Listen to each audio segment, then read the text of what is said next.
Okay. Next. Okay, class. Marami kasing naguguluhan dito sa ah, pinagkaiba ng cement and concrete. Okay? So, sa madaling salita, class, meron kang pala, halimbawa. Hinaluan mo ng semento. Nilagyan mo ng tubig. Tapos nilagyan mo ng graba. Tapos nilagyan mo pa ng buhangin. Yung cement plus, cement itself is yung binibili natin sa hardware. Yun yung Portland cement, no? Yun yung binibili natin na nakabag. Yun yung cement. When we say concrete class, it is the combination of all these four. So, meron kang fine aggregates, yun po yung sand. Tawag po doon ay fine aggregates. On the other hand, yung isa naman po, yung sa mga graba, ang tawag po dyan ay coarse aggregates. No? So, ibig sabihin, yung inahalo po natin sa semento para maging konkreto siya ay mga aggregates. No? Tapos lalagyan natin siya ng tubig, then imemekos-mekos natin yan. Then, eventually, ang lalabas dyan ay concrete.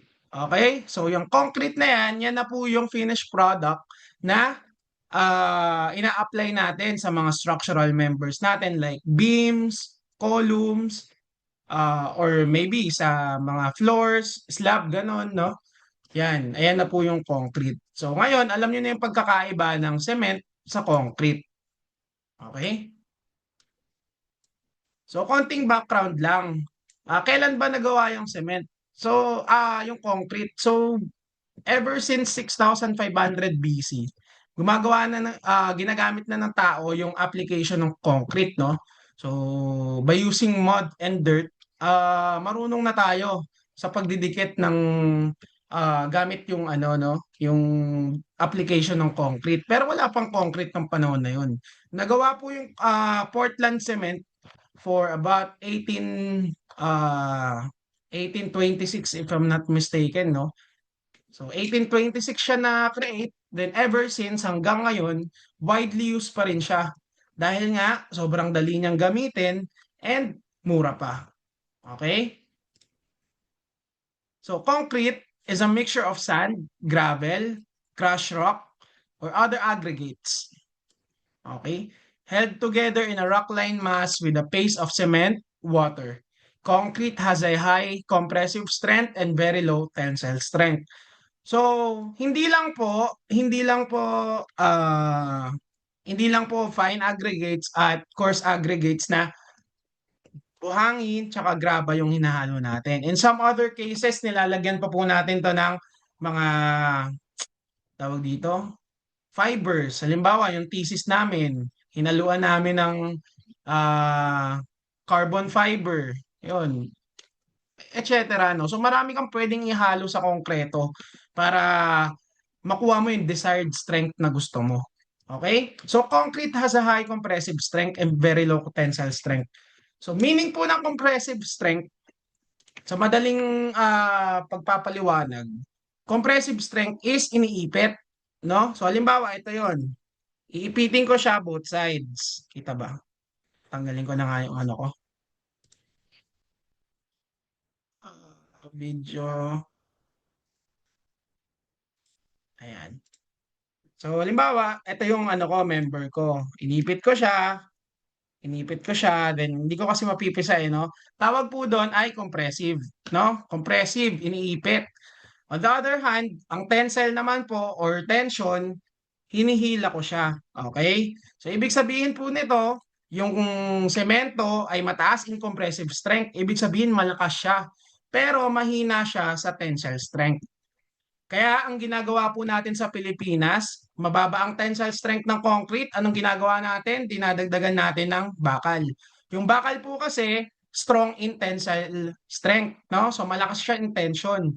Pero most commonly maririnig nyo class na yung bakal malakas sa tension, mahina sa compression naman. Kumbaga, kabaligtaran ng konkreto.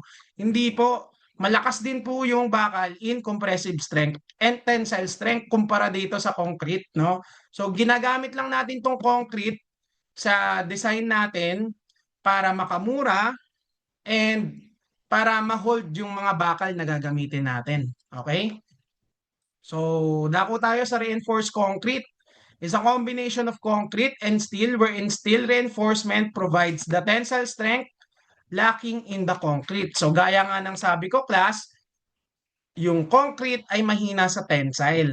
So, ginagawa natin para mapalakas natin yon, nag-a-add tayo ng rebars or mga bakal sa loob ng concrete natin.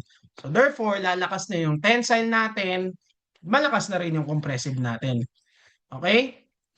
So, compressive strength or FC prime, denoted as F prime C or FC prime, kung ano mang gusto nyong tawagin dyan, is determined by testing to failure a 28-day-old 6 inches by 12 inches concrete cylinders at a specified rate of loading. So nakakita na ba kayo, class, ng mga bloke ng concrete na cylinder?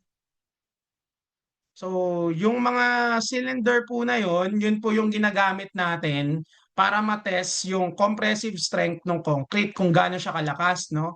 So, yun po yung ginagawa natin. Nagbibilang po tayo ng 7, 14, and 21 days. Okay? Sa 7 days ng concrete na after mo magawa yung cylinder, magbibilang ka ng 7 days. So sa 7 days, hindi pa siya 100% na naabot yung design strength na gusto mo. So maybe nasa 30, 40% ka pa lang. Pero buo na yung concrete mo. Okay? So buo na siya, nabubuhat mo na, pero hindi pa ganun kalakas. So sa 40 naman, umangat, siguro sabihin natin nasa 60 to 70 na. Then pagdating ng 21 days po, nandun na, na-reach niya na yung full capacity niya, no? Ng design strength na hinahanap mo. So, 7, 14, 21. Okay? Yung 28, ito yung pinaka-last na to, no? So, sa 21 pa lang, maaabot niya na yung 100% or merely mga 90%. Pero yung 28, para mas sure tayo, ito yung tinetest natin, no? Yung 28 days. Okay, significant points to study.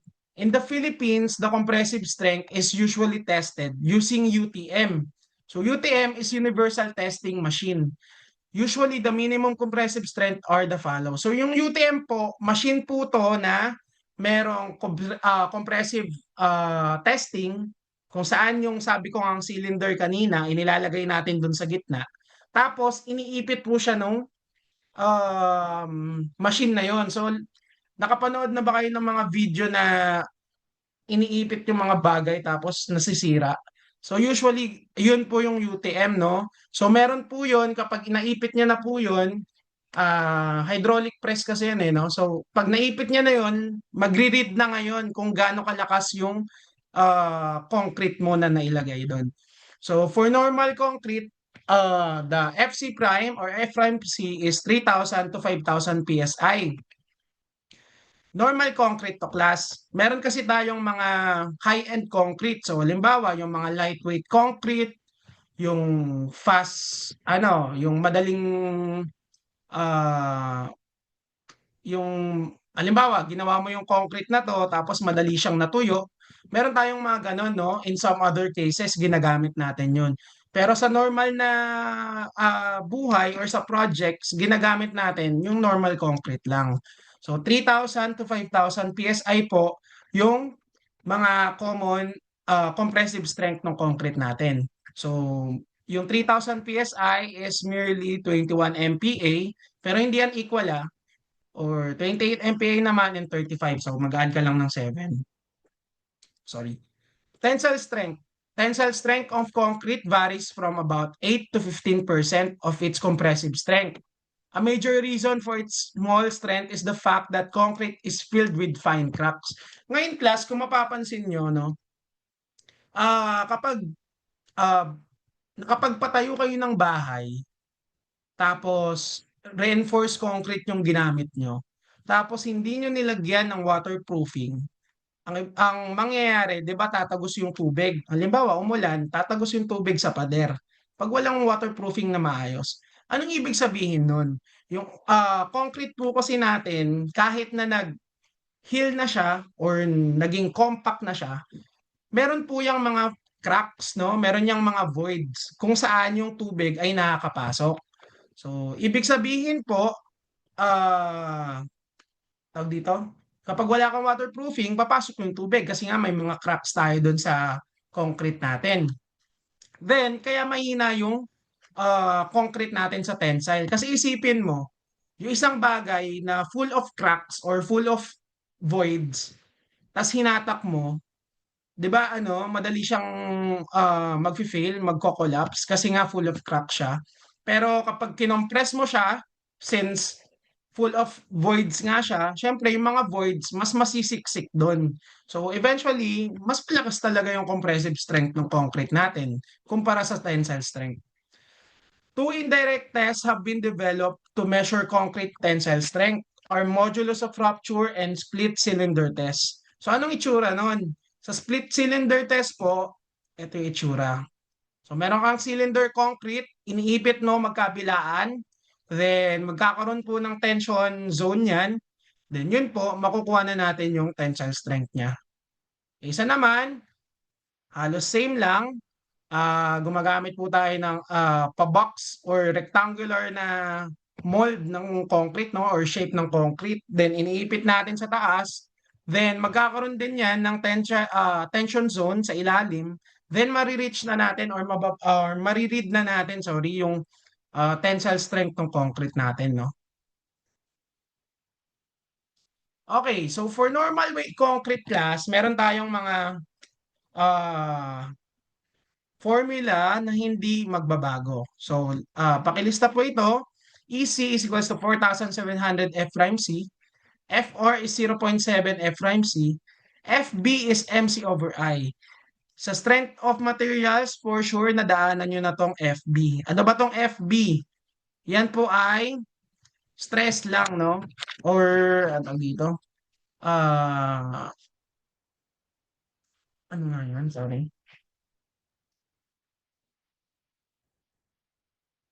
Ayan, MC over I. So, itong EC po is the modulus of elasticity ng concrete. So, anong meaning ng modulus of elasticity? It is the capacity of the concrete to resist deformation. So, ibig sabihin, kapag mas mataas yung modulus of elasticity mo, mas malakas yung concrete mo na mag-resist dun sa deformation na tinatawag, no? Okay? So, alam ko yung modulus of elasticity sa steel design, steel and timber design nyo, kabisado nyo na yung sa steel, 'di ba 200,000 megapascal? Tama ba? Naalala nyo pa ba o hindi na? O, 200,000 MPa, no, kapag sa steel. So sa concrete may formula po, 4,700 square root of F prime C. Okay? So, so far, may tanong po ba sa mga na-discuss? Kasi computation na po tayo sa susunod.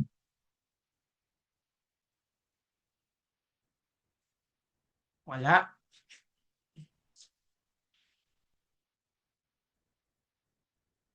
Anyone? Wala. Okay, proceed lang ako ha. Okay, sa FR po, modulus of rupture po yan. No? So 0.7 square root of F prime C. Yung FB po, yan po pala yung flexural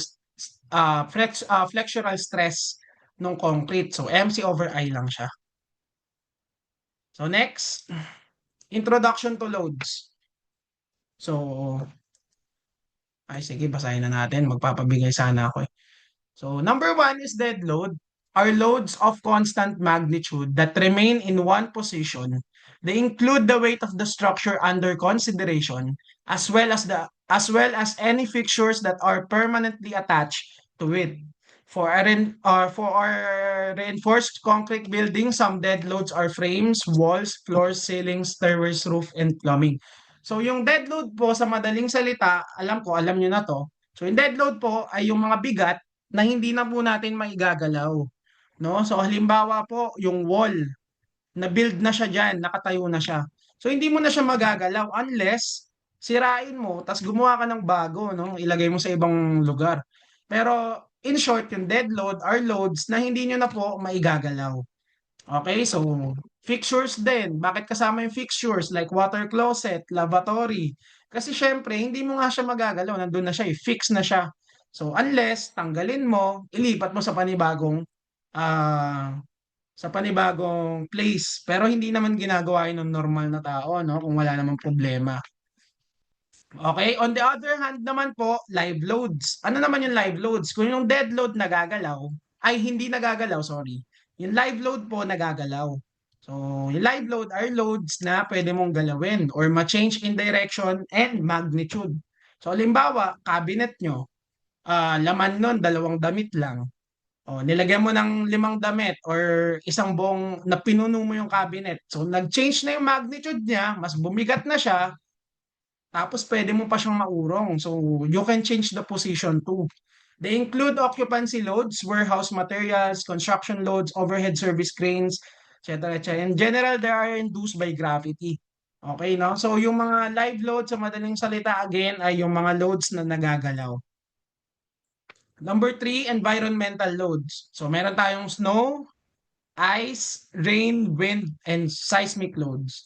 So yung snow ice, syempre wala tayo niyan sa Pilipinas. Kaya meron lang tayo ay yung rain, wind, and seismic load. So yung rain and wind, parang pinag-iisa na lang natin siya no sa load combinations natin. Yung seismic naman, yan po yung earthquake loads, no? Okay?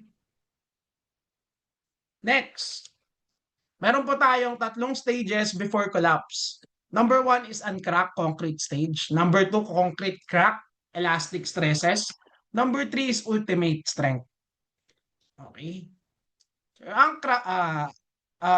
sa definition nito, yung uncrack, kung babasahin nyo, uncrack pa or wala pang crack yung concrete nyo, pero nagbubuhat na siya ng load.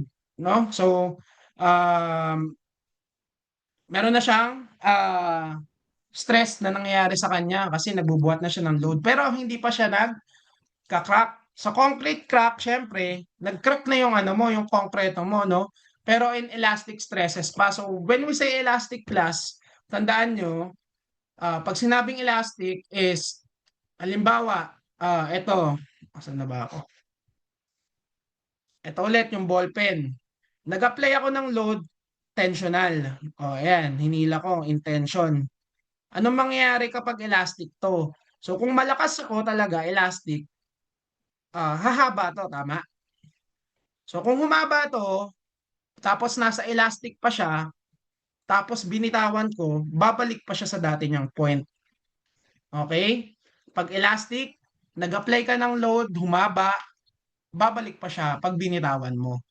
Yung kabaliktaran naman nito, kapag hindi na siya bumalik or permanently deformed na siya, ang tawag po natin doon ay plastic. Okay? So, elastic and plastic. So, okay. Example tayo, class. Mabilis lang to. Ilan ba meron tayo? O, yun. Tatlo lang. So, uncracked stage, no? So, example, assuming the concrete is uncracked, compute the flexure stresses in the extreme fibers of the beam as shown in the figure for a bending moment of 34 kilonewton meter.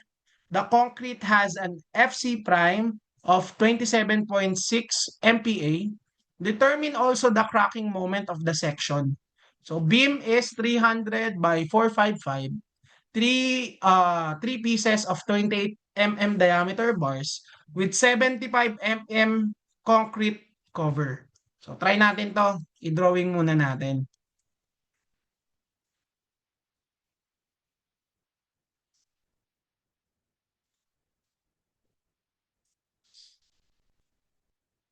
Okay.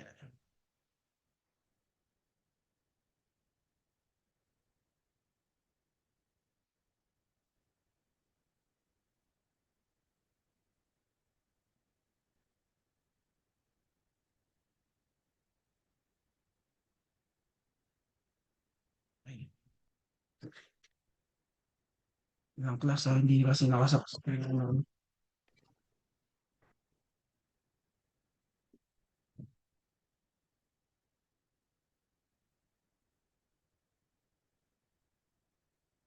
Okay? So, ayun.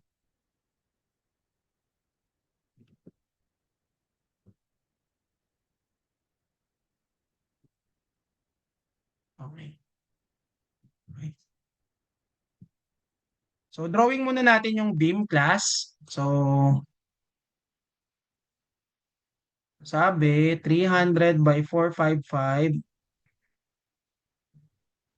So, 300, ala,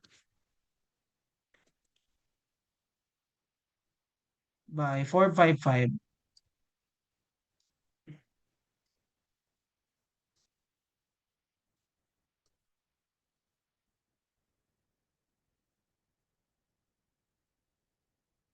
Then, meron ka daw 75 mm na concrete cover. Tapos, tatlo yung diameter bars mo. Okay, so kung meron kang 75 dito, meron kang 380 sa taas. Tama? Okay. So since na-drawing na natin, tapos meron naman tayong given ng moment na 34 kilonewton meter, and meron tayong F prime C na 27.6, pwede na nating i-computein yung cracking moment, no? So paano nga ba yung cracking moment? So, um, so start muna tayo by FB. La,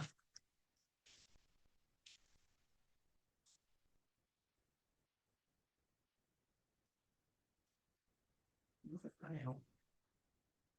Hmm.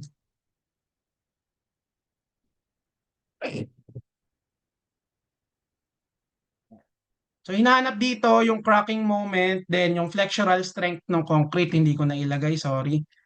So, flexural strength is FB. Dagdag na lang natin yan. So, FB is MC over I, tama? So, pwede na nating makompute to. Paano natin kukomputein tong MC over I? So, FB, given ka ng 34. Tama? Meron kang moment na 34. So, 34 times 10 raised to 6. Bakit ko po ginawang times 10 raised to 6? Kasi yung kilonewton meter, gagawin ko siyang newton mm. Okay? So kung yung kilonewton to newton, meron kang 1,000, tapos yung meter to mm, meron ka pang 1,000. Ilang zero yung meron? 1, 2, 3, 4, 5, 6. Kaya times 10 raised to 6. Okay? Okay, malito doon ha. So ito, naka-newton mm na to. Tapos multiplied by C. Ano yung gagamitin nating C? Ano ba yung C? So, let's start by introducing the neutral axis. When we say neutral axis class, yun yung gitna ng beam kung saan pantay yung compressive strength tsaka uh, uh, yung tension strength ng concrete natin. So sa dito sa pagsaan crack stage class, hindi po natin uh, hindi po natin sinasama sa computation yung mga bakal. So kapag uncrack, hindi po natin isasama yung mga bakal. So paano natin titignan yung neutral axis sa gantong perspective? So kung hindi mo tinitignan yung mga bakal, tignan mo lang yung beam. Ano ba yung gitna niyan? Ay di gumawa ka ng gitna dito sa gitna ng beam. Okay? So ito na yung C-top, ito na yung C-bot. Okay? So saan crack? Class, hahatiin mo lang siya sa gitna. Literally sa gitna ng beam. So ano bang gitna ng 455? Meron kang 227.5.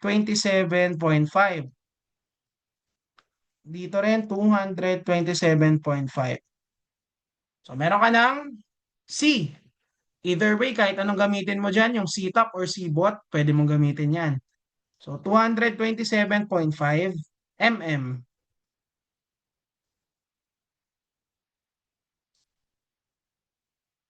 Okay? So sa I naman tayo. Marunong pa ba kayong ano ba yung I? Moment of inertia po yan. Marunong pa ba kayong kumuha ng moment of inertia class? Or hindi na para maituro ko ng ano? Alam nyo ba yung moment of inertia or hindi pa? Alam nyo?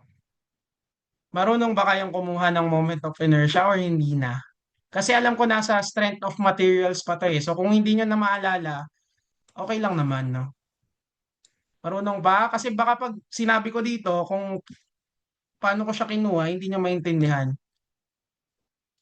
Sinag-chat. Medyo nalilimutan po. Okay.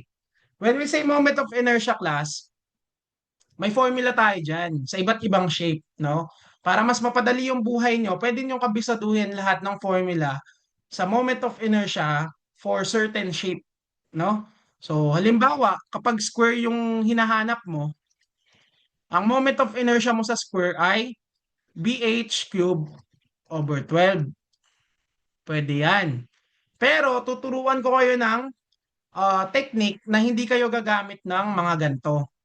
Kasi ito marami to eh. So halimbawa, moment of inertia ng triangle, ng circle, ng triangle na hindi pantay yung ganto, ganyan. Marami po yan.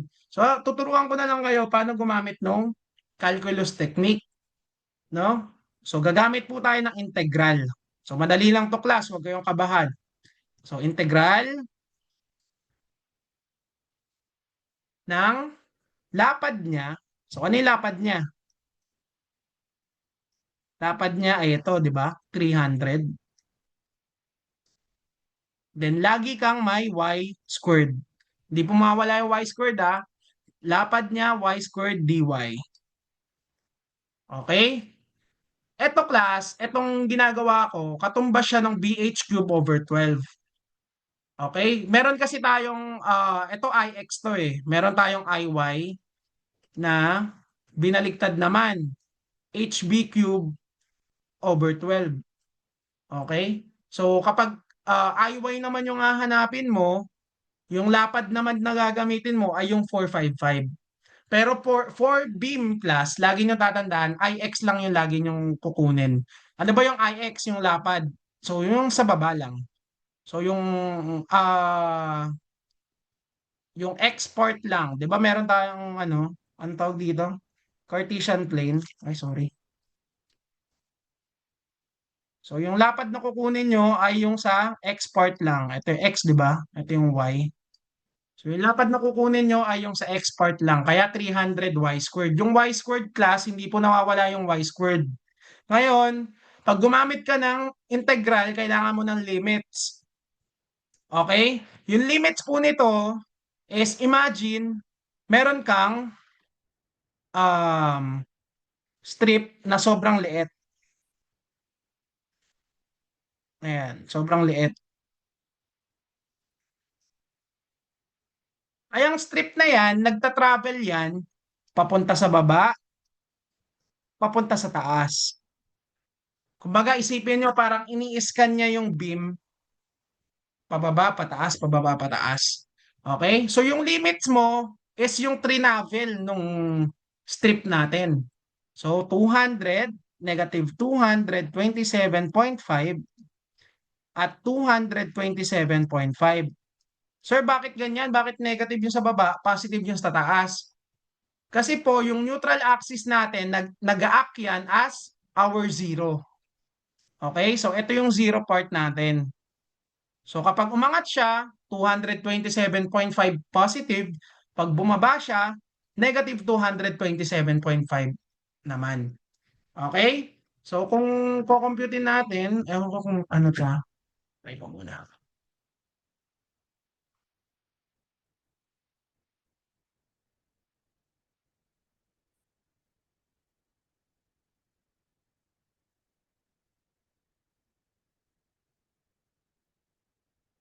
3,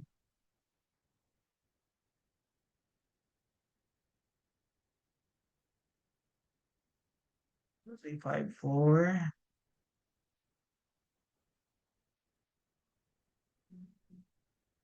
Ayan. So, kung kukumputin natin to class, ganito po yung lalabas na sagot. Okay, sa calcu po ninyo, pindutin nyo lang tong integral part. Then, itong fraction, ay sorry, hindi pala. So, integral part, again, integral 300, tas alpha x squared. So, bakit malilito ka, sir? Bakit x yun dito, dito y? Ito po, yung y dito, denotion lang yan. Yung sa calcu po natin, nakaset po kasi yan na dx lagi yan. So, x lagi yung gagamitin mo. So, regardless kung y yung nandito mo, x pa rin yung nasa calcu na i-input mo kasi dx siya eh. Okay? So, negative 227.5. Tapos, isa naman, 227.5. So, lalabas tayo ng sagot, 235.49 something. Gawin natin siya in um, times 10 raised to 6. So, 2354.91. So, sulat muna natin.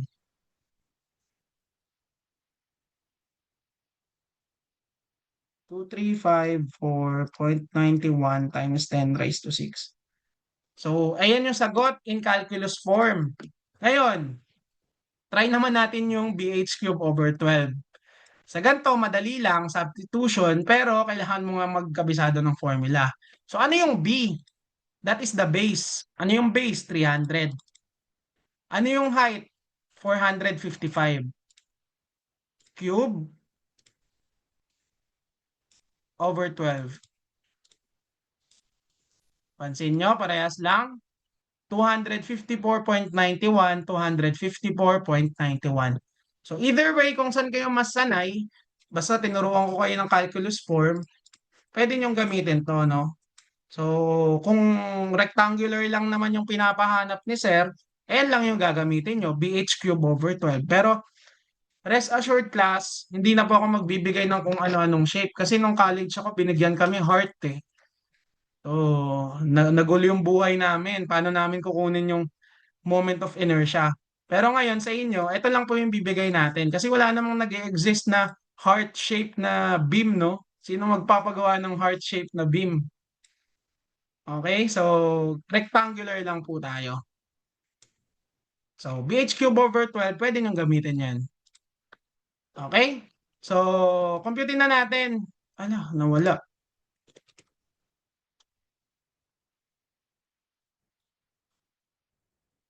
Computing na natin. Paano i-input to sa calcu? Um, ano ka? Ito, yung fraction, 34 times 10 raised to 6, parenthesis, parenthesis, 227.5, parenthesis. Sa baba is yung integral na 300 alpha x squared over 227.5, 227.5. So 3.28 MPa. Okay, so kung sa iba naman, kung gusto nyong gamitin yung BH cube over 12, pwede nyong computein muna yung moment of inertia, then yung value na lalabas, yun na lang ilagay nyo sa baba para hindi kayo malito sa pag-i-input ng values. So 3.28 daw yung kanyang flexural strength.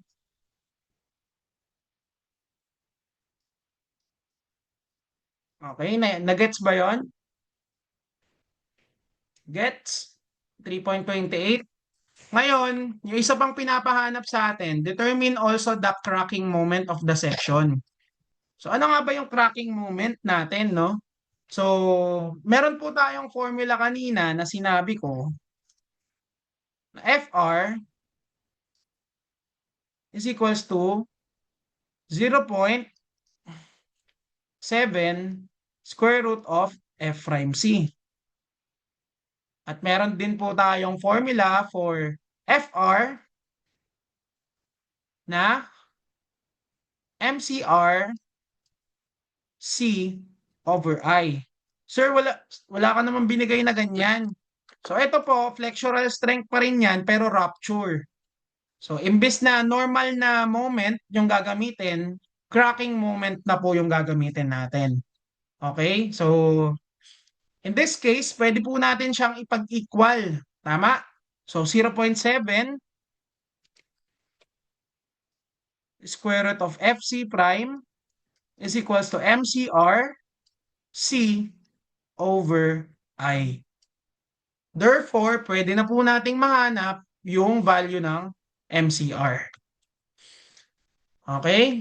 So, ang formula na lalabas dito kung guguluhin natin, 0.7 F prime C multiplied by I, then over C. Okay? Nagets ba to kung paano nangyari to?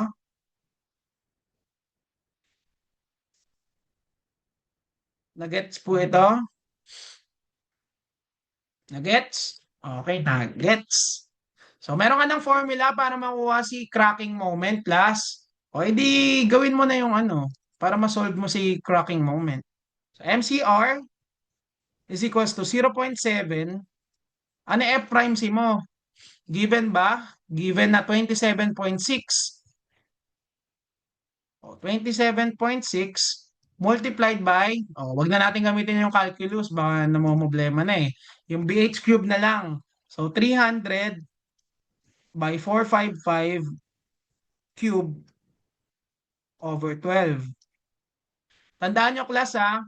Ito pong BH cube over 12, 4 rectangular lang to, ha? Baka sa exam, sa ibang professor ninyo, magbigay ng kung ano mang moment of inertia, tas hindi naman rectangular, tas ito pa rin yung gamitin nyo. So marami po yung formula. Ang ngayon lang po na ginamit natin ay rectangular kasi rectangle po yung figure natin. Over 227.5. So therefore, makukuha na natin yung value ng cracking moment. So again, fraction 0.7 square root of 27.6, then parenthesis, fraction ulit, 300 by 455 cube over 12 over 227.5.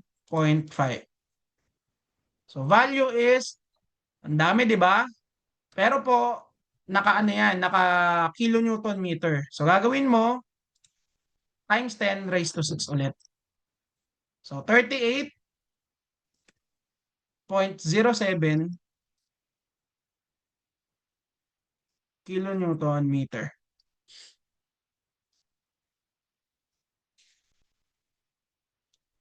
Okay. So may tanong po sa una nating example, class. May tanong? Naintindihan naman? Okay. So, uncrack pa lang to. Meron pa tayong next example. So, sa next example po, edi next example na. Okay.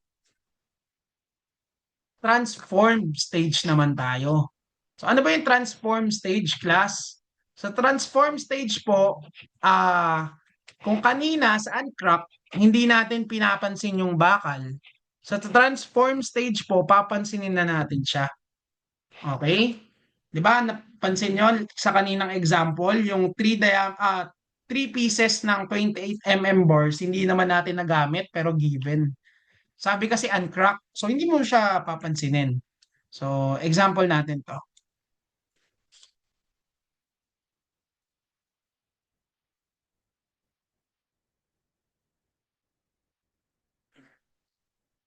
Nag-dinner na ba kayo, class? Hindi pa. Pare-parehas pala tayo. Gutom na rin ako eh. Saglit na lang to. Okay. So, calculate the bending stresses in the beam shown below by using transform area method. N is 10, M is 100 kilonewton meter. So ano ba yung N muna? So may bago na namang letter. So yung N po, tawag po dyan ay modular ratio.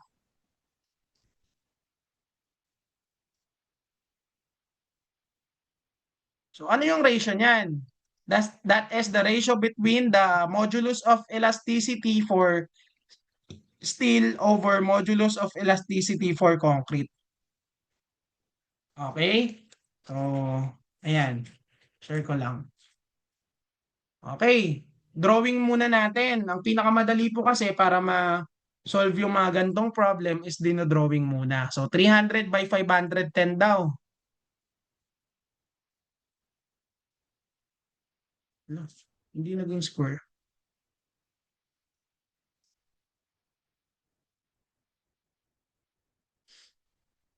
Yan.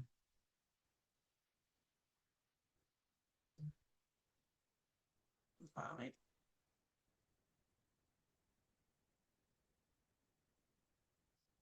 Yan. So, 300 yung lapad, then 510. Ngayon may bakal ka na. So, meron ka daw 60 na concrete cover. So, maglalagay ako dito ng 60 concrete cover. So, apat daw yung bars na 25 mm. So, ilan na lang dito? 510 minus 60, that is 450. Diba? Ang galing natin sa math. So, 510 minus 60, that is 450. Okay, anong pinapahanap dito, class? Bending stresses daw. So, paano natin magagawa to? Again, ipakilala natin si neutral axis. So kung sa kanina class, mapapansin nyo, sa neutral axis natin, hinati lang natin siya technically sa gitna. Kasi hindi naman natin pinapansin yung bakal. Yung concrete beam lang yung pinansin natin. So in this case, pinansin na natin yung bakal, bibigyan na natin siya ng pansin. So hindi na natin nahatiin to uh, sa gitna talaga ng rectangular beam. So mag-a-assume tayo na nandito yung, ano, ayaw na. Yan. Mag-a-assume tayo na nandito yung neutral axis.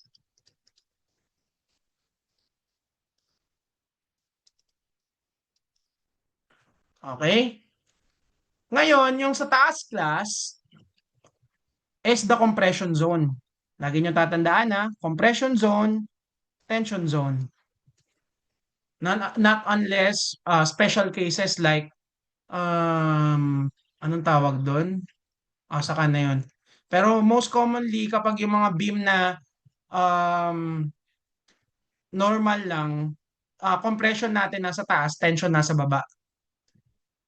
Okay? So, ang gagawin natin dito, class, ito-drawing natin yung sa taas na beam. So, yung natira, ito-drawing natin na ganyan. Okay? So, 300 pa rin to. Pero ito, hindi mo na alam, tama? Dinanote ko na siya as X. Hindi ko na alam eh. So, dito naman sa baba, tension zone. Anong kailangan ko dyan? Yung concrete ba kailangan ko? Hindi na po. Yung bakal na lang. So, drawing natin yung bakal.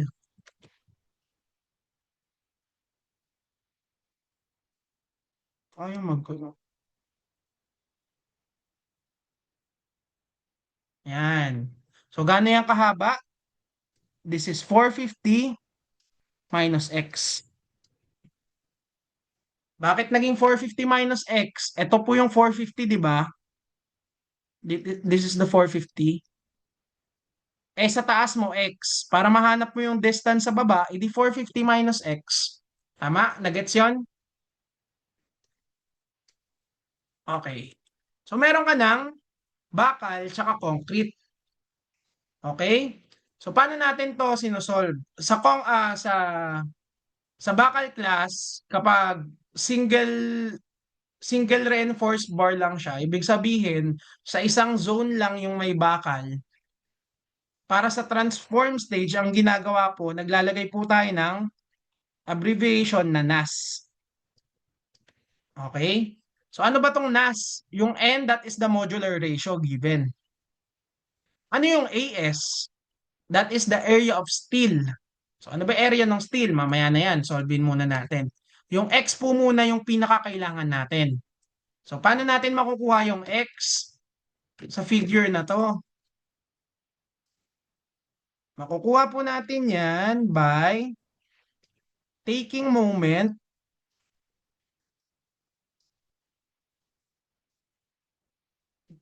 from taking moment about the neutral axis.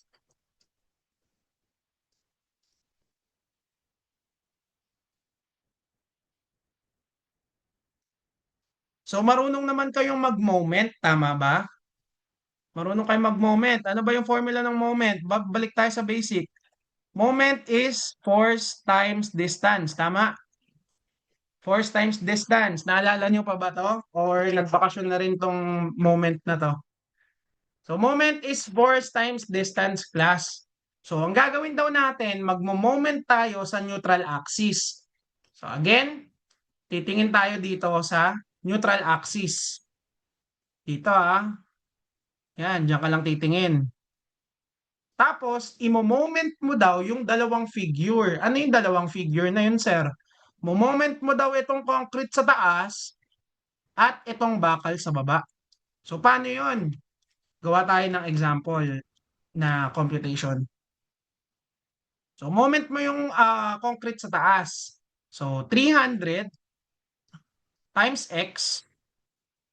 Tapos, yung tawag dito, yung lever arm, that is x over 2. Centroid na yan. 'Di ba pag nag-moment ka class ng figure, that is the area times the centroid.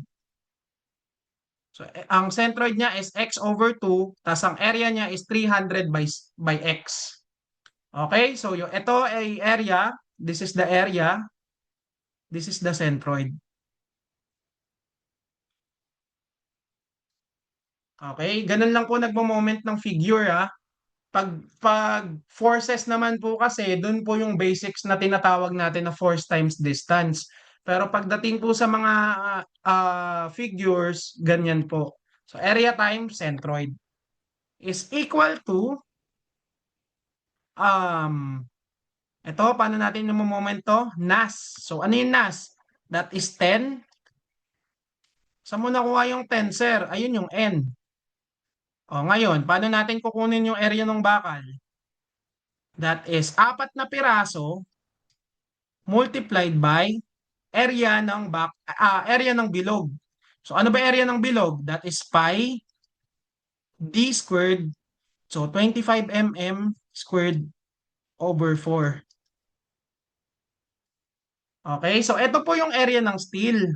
Yung pi d squared over 4. Yung 4 po dito, that is the number of steel. So meron kang apat, kaya apat to. Number of steel. Okay? So NAS, meron ka ng NAS. Kulang mo na lang yung distance. Okay? So, distance na lang kailangan mo. Multiply mo ng 450 minus x. Okay? So, 300 times x over 2 is equals to 10 times 4 times pi 25 squared over 4, then 450 minus x. So, pwede na nating isolve to sa calcu. So, dito class, sabi ko sa inyo, di ba, last week, mag-invest na kayo sa calcu na mabilis mag-solve. Yung shift solve. Marunong ba kayong gumamit ng shift solve? Marunong kayong gumamit? So, I think naman marunong, no? So, 300 by x times x ulit over 2 is equals to 10 times 4 pi 25 squared over 4. Then, 450 minus x. Okay, so nalagay na natin lahat to sa calcu. Pindutin mo ngayon yung shift solve. Mag-set ka ng kahit anong value, usually 0. Then press equal, lalabas yung sagot. So, ang sagot daw, ang x value daw natin ay 185.92. So, x is equals to 185.92 mm. Okay, so meron na tayong distance ng x, that is 185.92. O ngayon, kailangan din natin tong sa baba, yung 450 minus x. O isulat din natin dito. So 450 minus x, that is 450 minus 185.92, that is 264.08.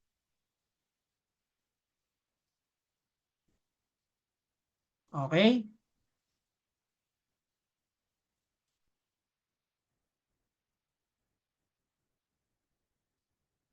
May nag-chat? Hindi po. Okay. So, meron ka ng value for x at meron ka ng value for 450 minus x. Ngayon class, kung yung kanina, dinenote natin yung sa taas as C-top at C-bot naman yung sa baba, ganun din yung gagawin natin dito. So, yung x natin, that is also the C-top. Yung 450 minus x, that is also the C-bottom.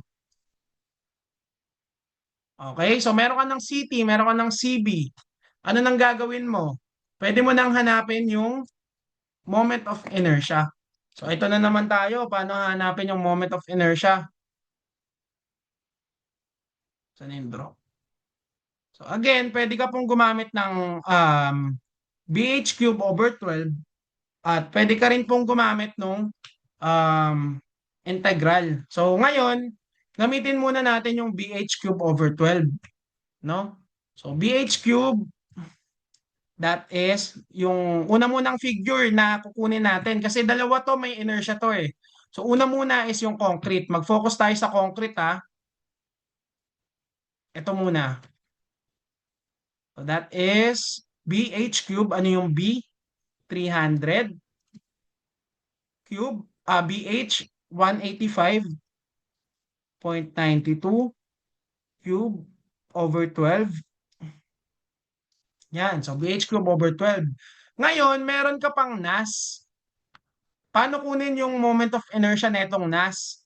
O, ididagdag mo yung NAS. 10 times 4 times pi 25 squared over 4. Then, dadagdag ka lang ng distance minus x. Then, i-squared mo lang yung distance niya. Okay? So, ganun lang po yun. So, halos kamukha lang din nung sa nasa taas natin na ito. Pero in-squared lang po natin yung dulo. Okay? So, meron na tayong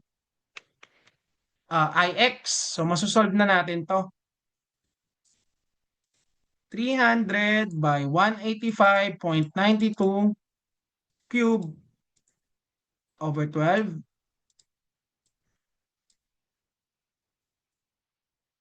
plus 10. Ay, sorry.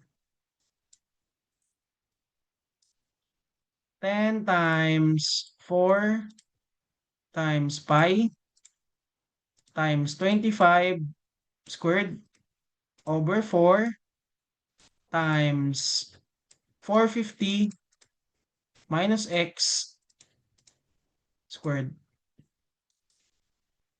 Okay? So, meron daw tayong 152. Tama ba to?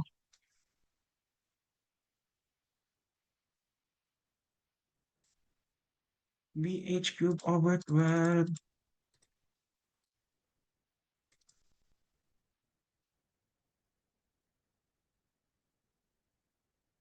Okay. Mukhang may mali sa computation ko, class. So, babaguhin ko lang to saglit ah. Mag-break time muna tayo ng 10 minutes siguro. So, 7:55, balik po tayo dito. Magpahinga muna tayo. Medyo marami na rin ako naturo eh. So, alis mo po muna tayo. Yung mga gustong umihi, kumain, pwede na. Okay? See you!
Okay, class, nandiyan pa ba kayo? Hello? Hello po.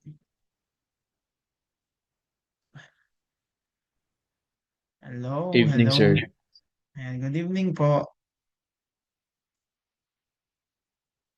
How about the others? Nandito ba? Yes po, sir. Ayan, thank you. Okay, tuloy natin, class. Actually, kanina, pwede natin gamitin yung BH cube over 12. Pwede rin natin gamitin yung calculus technique. Bakit, sir? Bakit pwede? Tas dito, bawal na pala. Kasi class, yung sa kanina po is buong beam yung ina-analyze natin. Yung BH cube over 12 po kasi by the base to. So, ibig sabihin, from the base foot ng rectangular shape mo, kinukuha niya yung moment of inertia, yung BH cube over 12. Eh pagdating po dito sa transform stage natin, kalahati na lang. So, ibig sabihin, hindi na po natin magagamit yung nasa ilalim na part ng beam natin. So, therefore, yung paggamit po ng BH cube over 12 ay mali. Okay? So, hindi po natin pwedeng gamitin yung formula na yan. Doon lang sa kabila, pwede natin gamitin. So, dito, gagamitin natin, wala tayong choice, yung integral. So, again, pag Ix, yung lapad, yung kinukuha, that is 300. So, 300 y squared dy. Ngayon, yung limits na lang. So, saan magta-travel yung strip natin? So, halimbawa, may strip ako dito.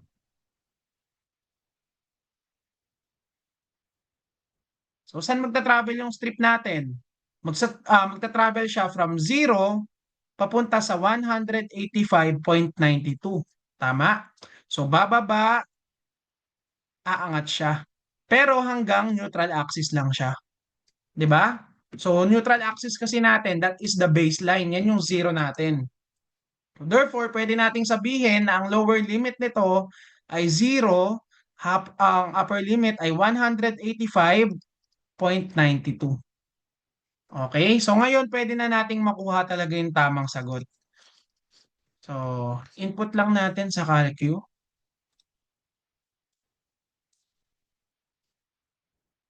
So, integral ng 300 y squared. Yan. 0 to 185.92 plus, wait lang, plus 10 multiplied by 4 multiplied by pi multiplied again by 25 squared over 4. Then, yung 450 minus x, di ba meron tayong value nito? Yung 450 minus x natin ay 264.08.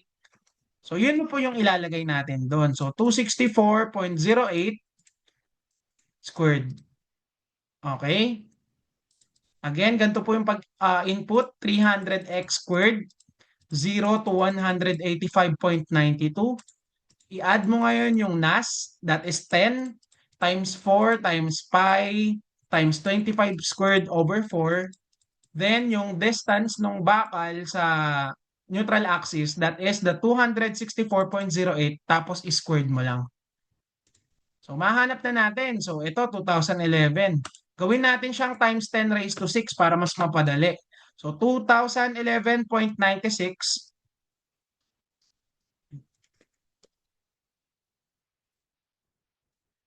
times 10 raised to 6. So, ito class, yung moment of inertia, meron din yung unit ha. Hindi yan unitless. Ang unit po natin for moment of inertia ay mm raised to 4. So, laging to the fourth degree ang unit ng moment of inertia. Okay? So, therefore, kapag nahanap na natin yung Ix, pwede na tayo mag-proceed sa pinakatanong. So, ano nga ba yung pinakatanong? Hanapin daw natin yung um, bending stress ng beam sa taas at bending stress ng beam sa baba. So, paano yun? So, letter A, for concrete, yung bending stress ng concrete. Di ba concrete yung nasa taas, tapos bakal naman yung nasa baba. O, so, for concrete muna tayo. Paano to? So, FC, or pwede nyo sabihin ng bending stress ng FB ng concrete. Yan, kung paano nyo i-denote. That is MC over I. Okay? So ano nga ba yung M? Given din yan kanina. Yung M natin ay 100 kilonewton meter. So 100 kilonewton meter gagawin nating Newton mm. That is 100 times 10 raised to 6. Yung C natin, concrete yung ina-analyze natin. Nasaan ba yung concrete? Nasa taas. So yung C-top yung gagamitin natin. So 185.92. Okay? So 185.92 mm. Then yung I natin, that is 2011.96 times 10 raised to 6. So yung times 10 raised to 6, kapag in-input nyo sa calcu, pwedeng tanggalin nyo na yan kasi magka-cancel lang naman yung zeros dyan. So pwede na nating ma-solve, no? So fraction, 100 times 185.92 over 2011. So meron na tayong sagot na 9.25.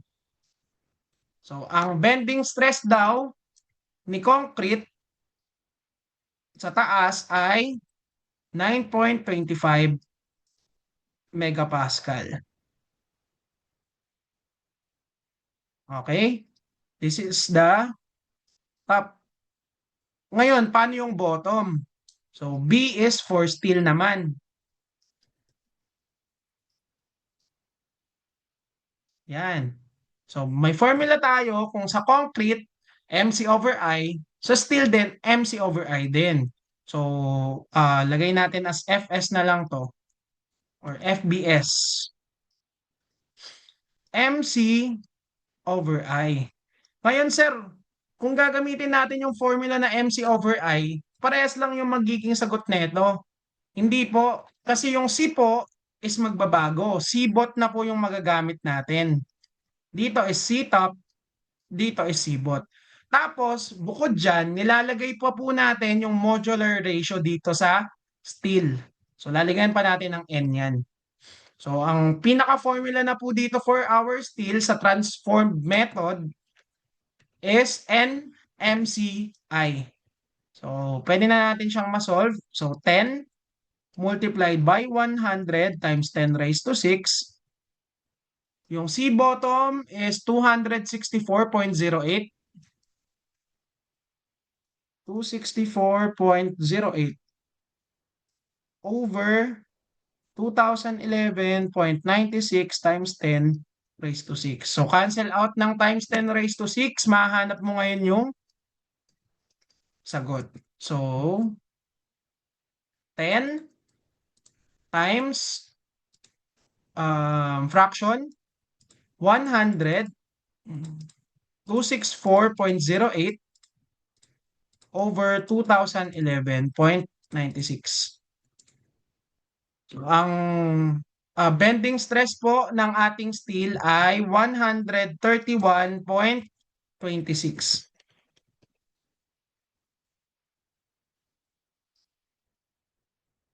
Okay?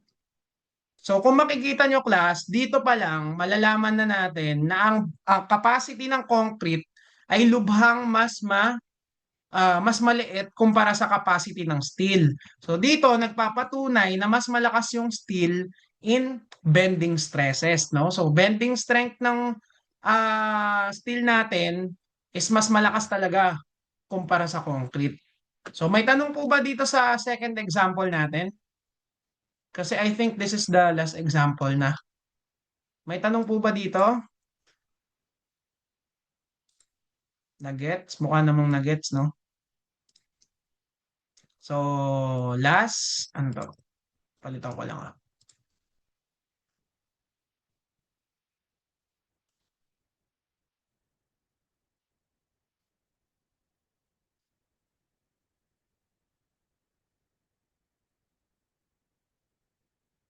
Dito, class, ito na yung ultimate stage. Sa ultimate stage class, medyo mahaba na to. So gagawin natin, actually kasi ang focus ng RCD or ng subject natin na to, dito talaga nagre-revolve sa ultimate stage kasi medyo komplikado na yung solve or pagde-design dito. Kaya dito tayo magfo-focus. Yung unang dalawang method po kasi is special case lang yon. So pag sinabing uncrack, isolve mo ng uncrack. Pag sinabing transform, isolve mo in transform. Pero kapag walang sinabi, usually ang way of designing ng lahat ng professionals ay ultimate stage po. So dito papasok yung totoong pagde-design natin sa totoong buhay, no? So eto, medyo mahaba pa to, kaya feeling ko hindi natin to matatapos, no? Okay. I-discuss ko na lang yung parts, wag na ako mag-example. So ultimate stage tayo.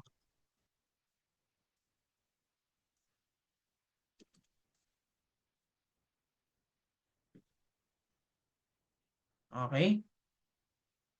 So kung yung sa uncrack at sa transform kanina, nagdo-drawing tayo ng beam, dito rin magdo-drawing tayo. So drawing tayo ng beam, analyze natin siya. Tapos halimbawa may bakal tayo dito na 6 na piraso, 25 mm na diameter. Okay? So ngayon class, sa ultimate, 'di ba nung first day natin, sinabi ko sa inyo na i-expect nyo na gagawa kayo ng sarili nyong formula base sa drawing. So masosolve nyo yung design ninyo kung paano nyo siya na-drawing ng maayos. So paano po 'yon? Kung sa steel and timber design nyo class, I think nadaanan ninyo yung stress and strain. Dito rin po may stress and strain. So may stress din kayo dito sa subject natin, no? So stress and strain diagram. So kung yung sa steel and timber ninyo, pinagsama siya, dito paghihiwalayin po natin. Okay? So again, introduce natin si pareng neutral axis.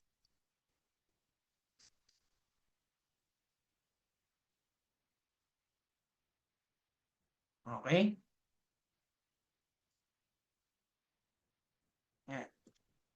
Pero before tayo mag-start, alam niyo na ba yung meaning or definition ng stress and strain? Or nalimutan niyo na rin?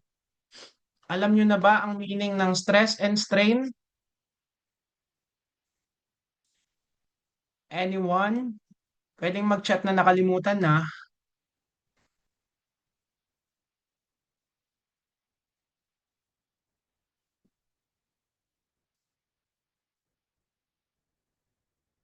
Any idea? May idea ba kayo dito sa stress and strain? So wala sumasagot. So feeling ko lahat nakalimot na, no? So paliwanag ko na lang ng mas maano. So when we say stress class, halimbawa, meron akong isang subject dito. Ay halimbawa, tao na lang. Sino ba? Ayan si Jude. Si Jude, doble yan. Inaplayan ko siya ng load, no? Eto si Jude, inaplayan ko siya ng load. Ang mangyayari kay Jude, i-resist niya yung load, tama? Pipigilan niya yung load na binigay ko. Yung molecules ni Jude, yun yung pumipigil doon sa load na in-apply ko.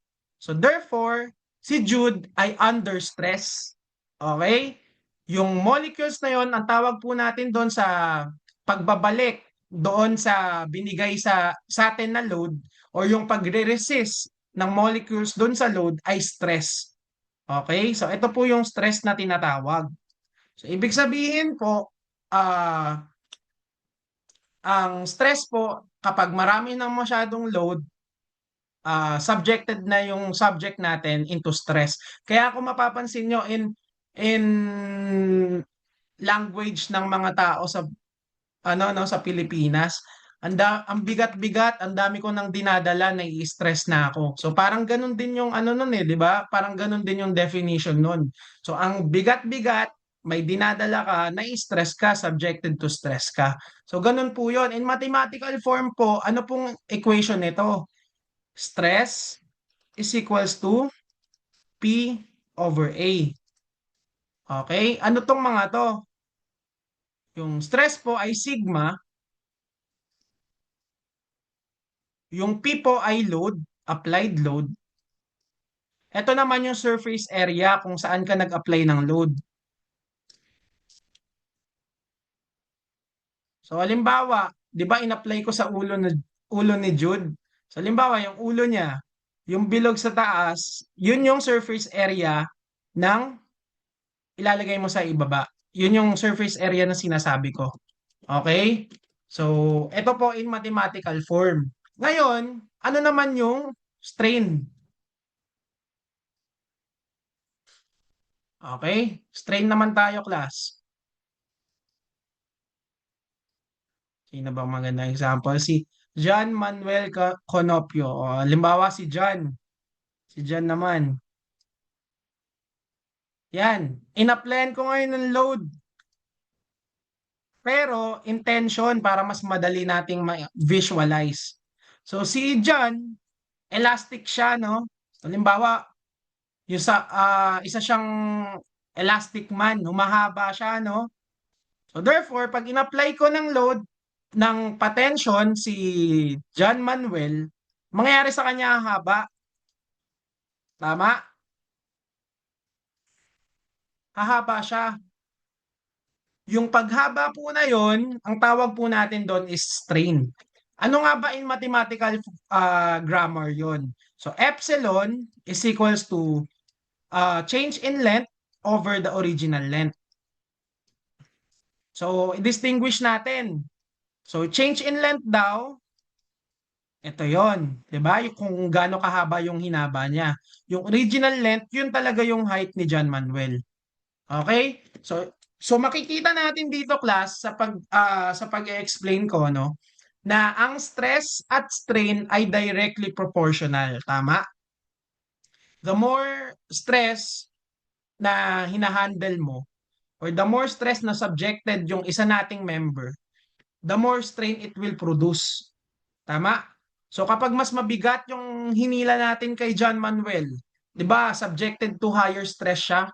So mas mahaba pa siya. So mas hahaba si John Manuel. Ganun yung mangyayari po. So dito pinapatunayan po natin na ang stress at strain ay directly proportional.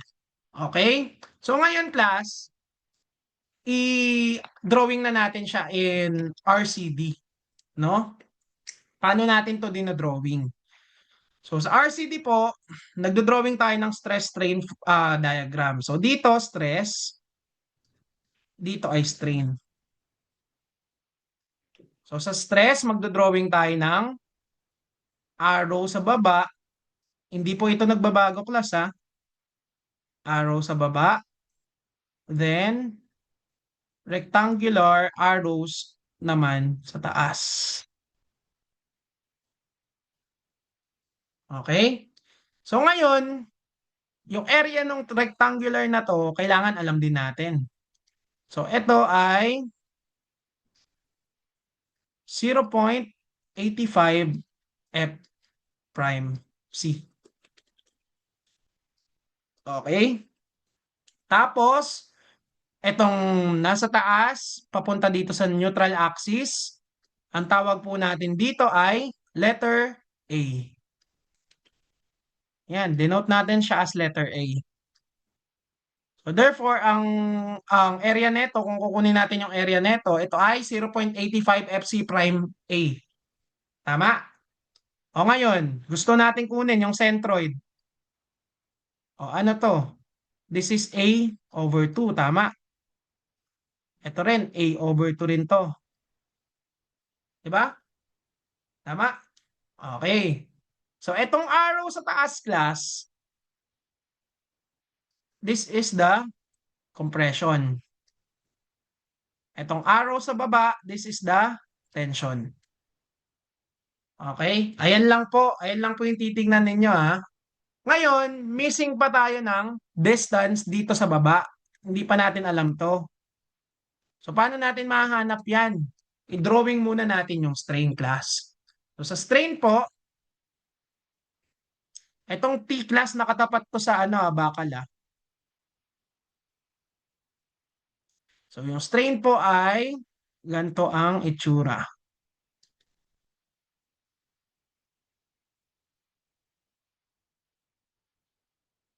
Yan. So, dito naman sa strain, epsilon yung ginagamit natin. Kung sa taas, concrete, so easy. May value to na hindi po nagbabago. This is 0.03. Then, itong value na to, at itong distance na to ay letter C. Dinedenote natin siya as letter C.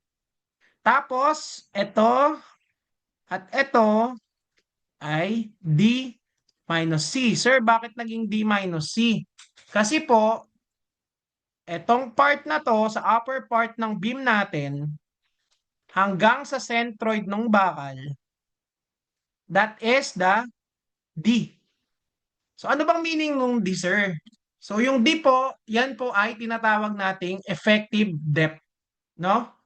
Effective depth, no? So yan yung letter D na tinatawag. Tapos sa baba, kung mapapansin nyo, yan yung concrete cover. Okay? So effective depth. So kung titingnan lang natin, pwede nating masabi na itong part na to ay D minus C, itong part na to ay C. O, so D minus C. So kung dito naman, missing pa rin, pwede natin siyang mahanap. Paano? So that is D minus A over 2.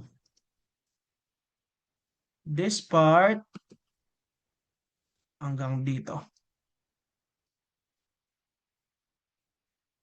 Tama? Kasi 'di ba, isipin mo, etong part na to hanggang dito, letter D yan. O, babawasan ko ng A over 2. Yan. Ayan, D yan, 'di ba? Yan. So, babawasan ko ng A over 2. Ito yung A over 2. Yan, babawasan ko A over 2. E di ito, magiging D minus A over 2. Okay? Drawing natin ng mas maayos ha. Magulo na kasi class eh.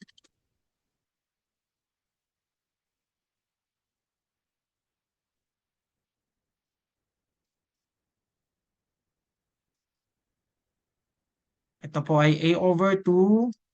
Ito naman ay D minus A over 2. Okay? Yung distance ng C papuntang T, that is D minus A over 2. Okay? May tanong po ba kung paano natin drawing? So, itong drawing na to, class, ma-encounter nyo siya halos sa lahat ng topic, no? So, ito po kasi parang pwede mong ma-solve halos lahat ng topic using this diagram, no? So, halos lahat masosolve natin. So, kulang pa pala, kung meron tayong strain para sa concrete, meron din tayong strain para sa steel. So, ES naman to. Pero ito, hinahanap po natin to. Okay? Sa mga problem set, missing po talaga itong strain na to. Pero masosolve naman yan kapag may given ng mga values. Okay? May tanong po ba dito? Kasi hindi na po tayo mag-example dito. Mahaba po kasi ito eh. May tanong po ba? Paano ko na drawing? So, I suggest class, magkaroon kayo ng notes ng, ito lang, yung drawing lang na ito. No, para makabisado nyo kung paano siya idinodrawing or paano siya tinitignan sa ganyang diagram. Wala na pong tanong? Mas ma-appreciate nyo to, class, kapag may example na tayo. So next week po, magpa-example tayo, no? So siguro may face-to-face class ba kayo next week? Wala po, sir. Wala ba? Opo, kasi Hindi. Hmm. sa college po kasi ng Cadbeser, naka-odd even scheme po kami. Every other week po yung F2F. So this week po yung F2F week namin. Then next week po, sir, online week lang po. So this week face-to-face kayo. Supposedly po, sir. Okay. So dapat pala face-to-face ako. Sorry. Sige, ganito na lang. Tapatan na lang natin yung odd even scheme ninyo, no? So, next week, online pa rin tayo. Sinipag kasi ako mag face-to-face eh. So, next week po, mag-online pa rin tayo. Then next week, doon na tayo mag face-to-face, no? So, next week, magbibigay ako ng example para dito sa ultimate stage. Okay? Then, kung magkaroon tayo ng ah pagkakataon, next week, yung face-to-face, first quiz sana ninyo. Yun ay iikot lang po sa Uncrack at sa Ultimate Stage. Pero hindi pa yun sure kung ganahan lang ako gumawa ng quiz. Pero sure yun na gagawa kayo ng something in that day. So, either quiz or mag-first activity tayo ng araw na yun. Okay? Wala na pong tanong. Ano bang gusto nyo? Activity o quiz? Ano pong gusto? Activity po. Ayun, sumagot. Sige, activity na lang tayo sa next week ng face to face. Okay? So magbibigay ako class ng ng meron kasi akong ginagamit na template. So gagamitin niyo yung template, ipapaprint ninyo, then yung mismong solution, mismong drawing ay handwritten. Okay, meron po kasi akong grades doon sa handwritten. 'Di ba? Parang ang nakakatawa pakinggan kasi ang pangit ng sulat ko pero nag-grade ako sa handwritten ng mga estudyante ko. So, ginigradean ko po yon yung gaano kalinis yung gawa. Kaya kailangan yung sa solution part ay handwritten. So, pwede nyong ipa-print yung tanong. Ibibigay ko po yung activity ninyo. Hindi, ako na lang siguro magpa-print nun, no? Tapos, sulat nyo na, handwritten na lang lahat. Okay? Okay ba yon? Goods. Yes po, sir. Ayun. So, any violent reaction or tanong tungkol sa discussion or tungkol sa kung ano man? Wala na? Yes, Ponce. Sir, pwede po bang gumamit ng ano po, yung calculator na application po sa phone po pag magki-quiz or activity? Or kailangan Wala po pa ba yung kayong physical calcu na calculator? Okay, wala pa ba kayong calcu na may shift solve? Yung sa akin po kasi sir nasira po eh. Sige, yung sa'yo. How about the others? Meron naman, no? Wala po. Oh, yung iba, meron. So, I think meron. So, si Ponce at si Camacho, manghihiram sa akin ng calcu. Meron po akong 3 pirasong calcu dito na pwede ko pong ipahiram. Okay? So, papahiramin ko na lang ng calcu. Okay, si Destura rin. Sige, si Kayado. Kukunin ko yung isang calcu, 4 kasi yung calcu ko eh. Okay, silang 4 po yung papahiramin ko ng calcu So, ah, yung iba po ay mag-provide ng calculator na may shift solve kung gusto nyong mapadali yung buhay nyo. Pero kung ayaw nyo, okay lang din naman. Ah, okay, yun lang ba? Wala nang ibang tanong? Okay ba yun, Aaron? Thank you po sir. Yes po. Ayun, thank you. Wala na po? Okay na po?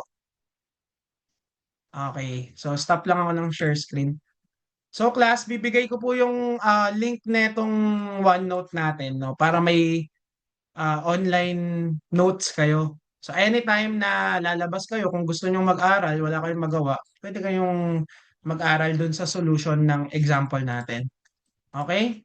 So, class, paki-open po ng camera para sa ating attendance, no?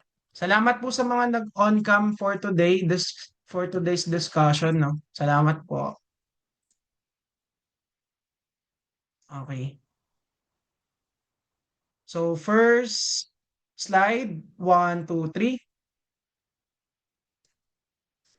Yan, wait lang ah.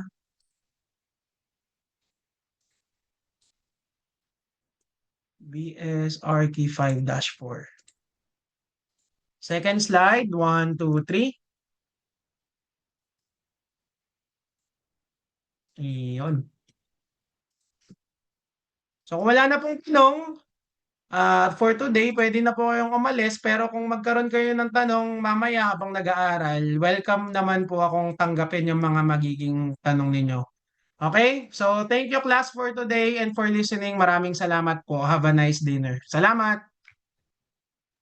Thank you po, Thank sir. you po. sir. Thank you po, Thank you po, sir. sir. Sir. Thank you po. Thank you po.